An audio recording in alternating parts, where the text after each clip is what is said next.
साथियों नमस्कार। साथियों आज हम बजट की बात करते हैं। बजट 2026 और 27 का जो वित्तीय वर्ष है, फाइनेंशियल ईयर है, उसकी हम बात करते हैं।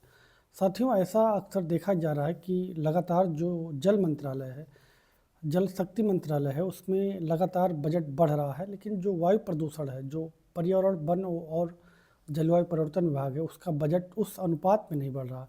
साथियों हम जो जल शक्ति मंत्रालय है उसका जो बजट है, आप सुनेंगे तो चौंकाने वाला बजट है। उसका 98,000 करोड़ रुपए बजट है और जो पर्यावरण वन और जलवायु परिवर्तन विभाग का बजट है वो 3800 करोड़ रुपए है।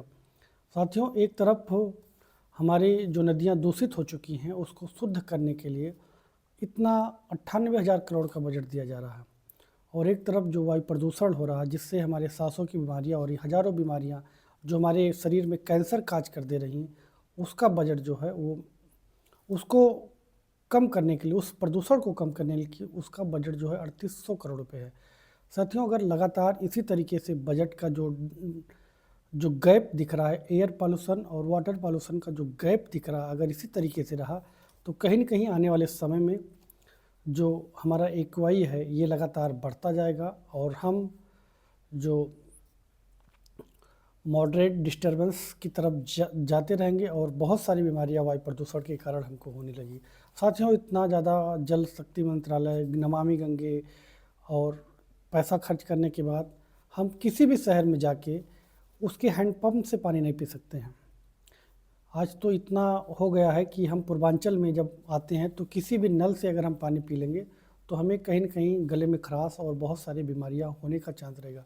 हम इतना पैसा खर्च करके, ये सोचिए कि अगर इतना पैसा खर्च करने के बाद हम कहीं पर बैठकर नल, हर घर नल की जो व्यवस्था हो रही है उस नल से खोल के हम आराम से पानी नहीं पी सकते।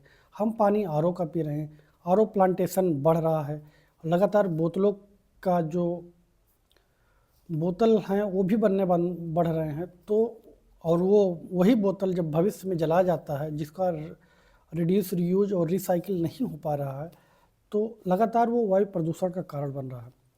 तो वायु प्रदूषण का कहने का मतलब यह है कि इस तरीके से कम बजट करके लगातार वायु प्रदूषण के ऊपर कहीं न कहीं वायु प्रदूषण बढ़ाने के लिए क्या गवर्नमेंट इसके बजट को नहीं बढ़ाना चाहिए?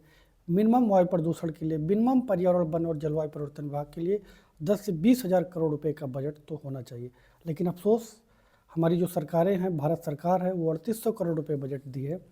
क्या एक जो विभाग आपको शुद्ध हवा देता है, जो विभाग पहाड़ों से लेकर नदी तक को आपको रास्ता देता है, जो जो विभाग हर सेकंड जो आप सांस लेते हैं उस सांस को शुद्ध करने का काम करता है, तो क्या उसका बजट इतना कम होना चाहिए?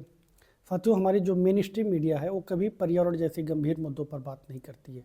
कभी वो नमामि गंगे की जो योगदान हो रहा है देश में उसकी कभी बात नहीं करती।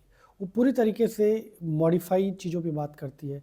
और मैं तो सरकार से यही कहना चाहूँगा कि बजट आप बढ़ाइए। क्या पता जिस तरीके से हमारी नदियाँ दूषित हो गई हैं, हमारे शहरों का हवा दूषित हो जाए और ये हवा दूषित धीरे धीरे गाँव तक पहुँच जाए। इसलिए सरकार को इन चीज़ों पर पर्यावरण वन और जलवायु परिवर्तन विभाग का जो बजट है उसको आकस्मिक बजट के रूप में 10,000 से 20,000 करने की ज़रूरत है, करोड़ करने की ज़रूरत है, क्योंकि भविष्य तभी हम सुरक्षित कर पाएंगे जब हम ज़्यादा बजट दे के उन चीज़ों को कम करेंगे। और सरकार से मेरा यही वो है कि आप इन पे ज़्यादा पैसा खर्च कीजिए, क्योंकि शुद्ध हवा बहुत सारी बीमारियों को कम कर देता है और हमारी लाइफ को बढ़ा देता है। आप एक बार आरओ से पानी तो पी सकते हैं, लेकिन हवा को फ़िल्टर कर से कैसे करके आप रह पाएंगे? तो इसलिए सरकारों को अब इन चीज़ों पर ध्यान देना पड़ेगा। अभी मैं ये गजट लेके बैठा हूँ, जो भारत सरकार का जो गजट है उसमें जो बजट है उसमें कितने और किसका कितना योगदान दिया गया है, तो इन पे हमने जो बताया, मैं भारत सरकार से यही मेरा एक अंतिम निवेदन रहेगा कि आप पर्यावरण वन और जलवायु परिवर्तन का बजट बढ़ाइए, क्योंकि लगातार वायु प्रदूषण से बहुत सारी बीमारियां बन रही हैं और जो हमारे अस्पताल हैं वो प्राइवेटाइजेशन की तरफ मूव कर रहे हैं, तो उसमें पैसा भी खर्च हो रहा है, लोगों की संपत्ति खराब हो रही है। इसलिए हमें पहले तो जल और वायु को शुद्ध करने की बहुत सारी ज़रूरतें हैं, जिसमें हम 99% बीमारियों को कम कर सकते हैं। तो जल शक्ति मंत्रालय की तरह ही पर्यावरण, वन और जलवायु परिवर्तन को बजट देना चाहिए, क्योंकि कहीं न कहीं यही सारे चीज़ें मिलकर हमें लगातार बीमार कर रहे हैं। इसलिए मैं चाहूँगा कि इसका बजट बढ़ाया जाए और बहुत सारी बीमारियों से हमको बचना चाहिए, क्योंकि कहीं न कहीं हमारे जीवन को कम या ज़्यादा शुद्ध हवा पर ही हम लोग डिपेंड रहते हैं कि कितना हम अंदर इन्हेलेशन कर रहे हैं और कितना क्या निकाल रहे हैं, कितनी भी टॉक्सिक गैसें हैं जो हमको लगातार बीमार कर रही हैं। तो मेरा यही है कि लगातार आप बजट बढ़ाते रहिए, क्योंकि पर्यावरण एक बहुत बड़ी चीज़ें हैं जिससे हम इस पे काम कर पाएँ। धन्यवाद। जय हिंद, जय भारत।